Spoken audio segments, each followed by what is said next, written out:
Рахмат, 5-ші микрофон. Бүтін Кыргызстан Модумаров. Андан сырткары жеке Талант Турдумаматович сизге. 2-3 жолу фракциянын жетекчилерин чакырып алып, кабинетиңизде жыйын өткөрүптүрсүз. Сизге суроо берилиптир. Эмне үчүн бүтүн Кыргызстан менен ыйман нуру жок деп. Алар баары бир колдобойт да деген жоопту айтыптырсыз. Колдойбузбу, колдобойбузбу, ал биздин жумуш.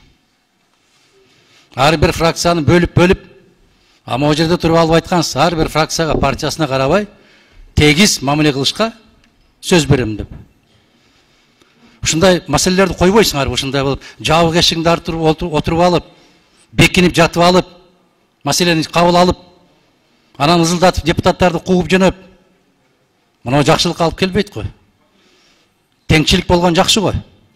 Модумаров колдойбу, колдобойбу? Сиз фракциянын жетекчиси катарына чакырууга милдеттүүсүз. Мен ушул жерде отурам. Башка фракциянын жетекчилерин бири-бирден терип чакырып кетип бартат. Эмне болду жигиттер десем, бизди төрага чакырыптыр. Эмнеге? Казинону өткөрүп бергиле деп атат деп. Бул уят маселе, Талант Турдумаматович. Бул теңсиздик. Бул адилетсиздик. Бул жакшылык эмес. 90 депутаттын ким экендигине карабастан бирдей мамиле жасашыбыз керекпиз. Саясий көз караш ар кандай болушу мүмкүн. Бирок адамгерчилик андан жогору туруш керек. Мына дайым ушундай болот да, бир кылтыйып бир нерсени өткөрөрдүн алдында бүтүн Кыргызстан чакырылбасын. Мындай токтотуп жүрүңүз, андай болбойт. Мен кеңешим гана сизге. Рахмат, мен атыма айтылып кетти, жооп берип коюн. Айтып турсуз деп айтыңыз. Ким айтты сизге ушул сөздү? Атын такдан айтыңыз. Ким айтты сизге ушул маселени? 5-ші микрофон. Сиз 2 жолу фракциянын жетекчилерин жыйнадыңызбы? Биз жыйнадык, комитетте жыйнадыңыз. Фракциялардын эмеси менен өзүнө тиешелүү маселелер боюнча жыйнадык. Азыр, жок. Казино боюнча жыйнадыңыз. Казино боюнча жыйнадыңыз. Биз билебиз эми. Мен ушул жерде отурам. Ошол эле фракциянын жетекчилери менен чогуу сүйлөшүп отурабыз. Сизге мына менин атыма айтып атасыз. Сиз так жооп берип коюңуз. Ким айтты сизге? Бирөөлөр айтыптыр, ушинтип айтыпсың деп айтып атасыз. Сиз уктуңуз. Жанар Акаев экөөбүз сүйлөшүп турдук, бул кишини чакырды да кетти. Анан келди да менден сурап атат. Сиз жүрбөйсүзбү? Каяка? Ким бул киши? Кайсы? Ким чакырдың? Жанар Акаевди айтып атам. Биз экөөбүз сүйлөшүп атсак, бул кишини чакырды да кетти. Сиз жүрбөйсүзбү дейт. Кайда десем, ушул төрага чакырып атат. Эмнеге чакырып атпыр? Казино маселеси болсо керек. Мына башка жетекчилер деле ушул эле сөз. Жанар Акаев анда чыгып туруп айтсын. Бул киши ачык эле айтты ушул жерде, баарын чогуу эле чакырып койбойсуңарбы деп. Андай болбойт. Мына ар биринин өзү сүйлөсүн.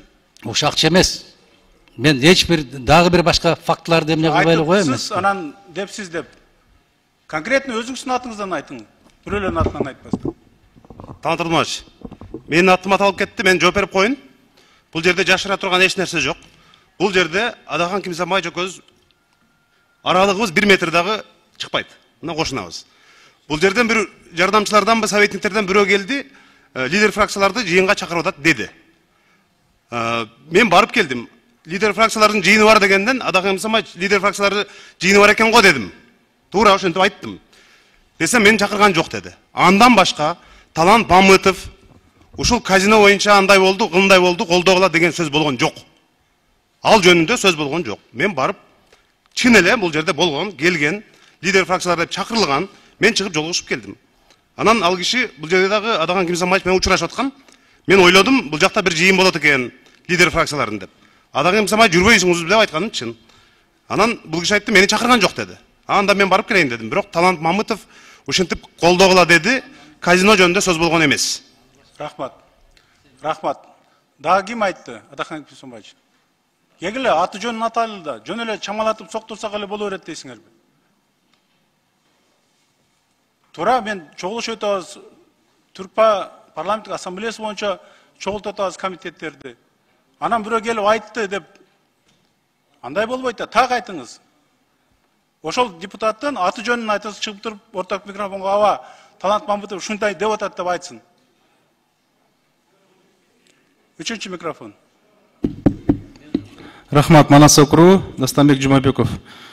Эми урматтуу депутаттар, бири-бирибизди сыйласак, Адахан Кимсанбаевич, сиз да төрага болгонсуз, биз да төрага болгонбуз. Төраганын иши күнүгө төрагага эми сиз да билесиз жакшы.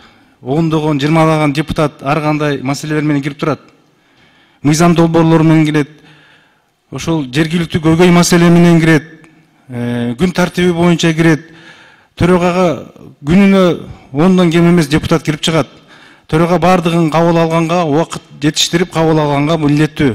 Ошол үчүн мен ойлоймун, Талант Турмаматовичке лидер фракциялар киреби, депутаттар киреби, ал дайыма кабыл кылыш керек, кабыл алат.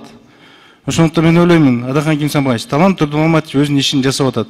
А ичине киргенде ар кандай мыйзам долбоорлору ошо төрага менен талкуу болот негизи. Ар бир депутат балким ошол жерден өзүнүн оюн айтышы мүмкүн төрагага. Бул мыйзам долбоору мындай, бул мыйзам долбоорун колдойбуз, же колдобойм деп туруп, төрага менен ошол жерден да бир кыска мөөнөттө болсо да талкуу болушу мүмкүн. Ал болуп келген. Ошондуктан Адахан Кимсанбаевич, эми калган нерсенин бардыгы бул жерде коллективный орган, кайсы мыйзам долбоор болбосун, ушул жерден добуш менен палатадан чечилет. Төраганын деле бир добушу бар. Андан башка нерсеси жок, куралы жок. Анда бир кнопкасы бар. Ооба же жок деген. Анан калган депутаттар деле бири-бириси менен туруп сүйлөшүп, бул мыйзам долбоору мындай экен, мен колдойм деп, же болбосо бир депутат бул мыйзамды колдоп берип коюу деп арабызда эле айтып эле жүрөт, ал болгон нерсе. Ошондуктан мен ойлойм, эми өйрөктөн шыйрак чыгарбаш керек. Адахан Кимсанбаевич, бардыгыбыз төрага болгонбуз, билебиз бул ишти. Рахмат. Рахмат, 5-ші микрофон.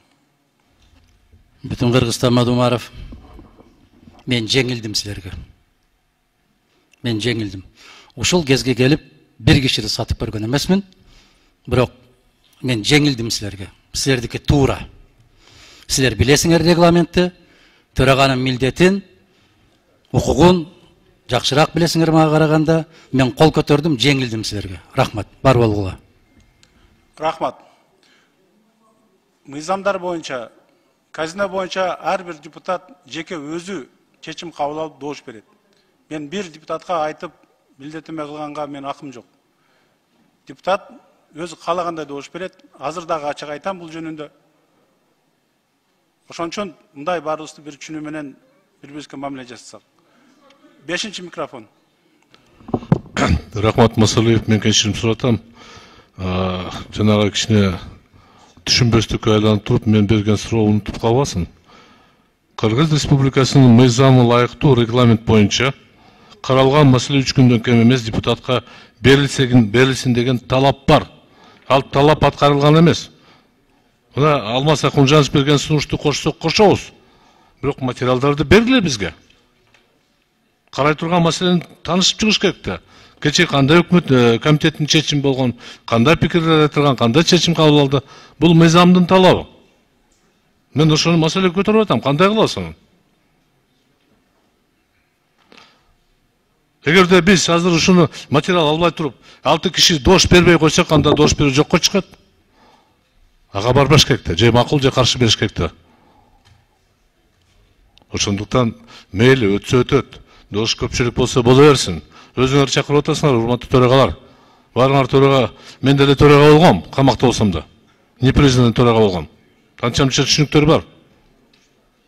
Ошондуктан мыйзам менен кетсек, бирөө эртеси күнү дагы учурашканда кичине жүзүбүз ачык болот да. Мен сурантырмын, урматтуу жыйын алып баруучулар, үчөөңөргө кайрылам. Регламенттин талабын аткарабызбы же аткарбайбызбы?